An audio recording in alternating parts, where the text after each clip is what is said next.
Salam dostlar, bu günler mi yapı kapışması eləyəcək. Yanımda Nah sana var.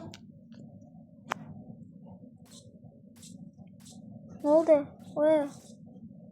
Neyse, canım keçəyən indi yapı kapışmasına.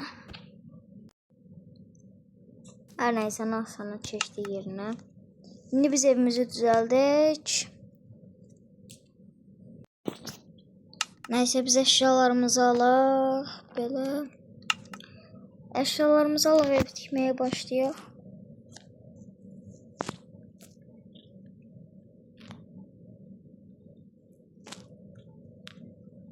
Oyna.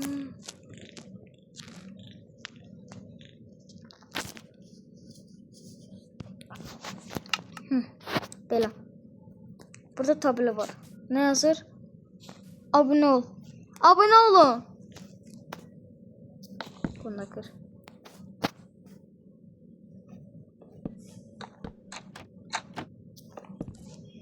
Ben tez evin temelini atıp geldim. Dostlarım, ben ev düzeldemedim ya. Mırttaşıram, ne ev düzeldemedim. Uç bura. Bura bunu. Böyle dostlar, indi bunu koyduk. Şimdi bunu bura koy. Buraları yünle koyun. Bura bir tane böyle. Bunu koy. Bunu bırak. Bunu bırak. Bunu bırak. Böyle. Oldu. Şaşkınla bura koyuyoruz. Nice. Ne torora koymaya başladım ben. Böyle uzanan böyle olsun. Bir tane de pırtışka koyak bura. Korfenin ara koyun. Korfede korfeni koy bura. Şaşkı oynayacaq da. Dayılar şaşkı oynayacaq. Şaşkı dolaydım. Önce de belə, bunda belə. Oldu. Mükemmel. Hop, bu da şaşkı doldu. Bura tamamdı bak. Bura tamamdır. Bir tane yünləri koyuram. Atıram. Aslında buradan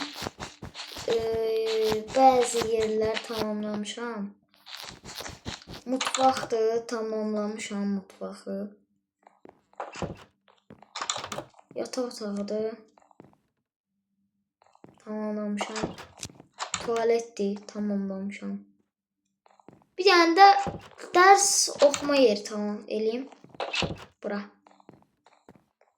Buracı koy bura. İndi biraz aşağılım. Bəli, bura bunu koyun. Hop, indi. Harada çalışınlar ders. Belə koyun. Uzun masa olsun da. Bunları belə koyun. Hop, indi. Bunu bura koy. Belə. Bu.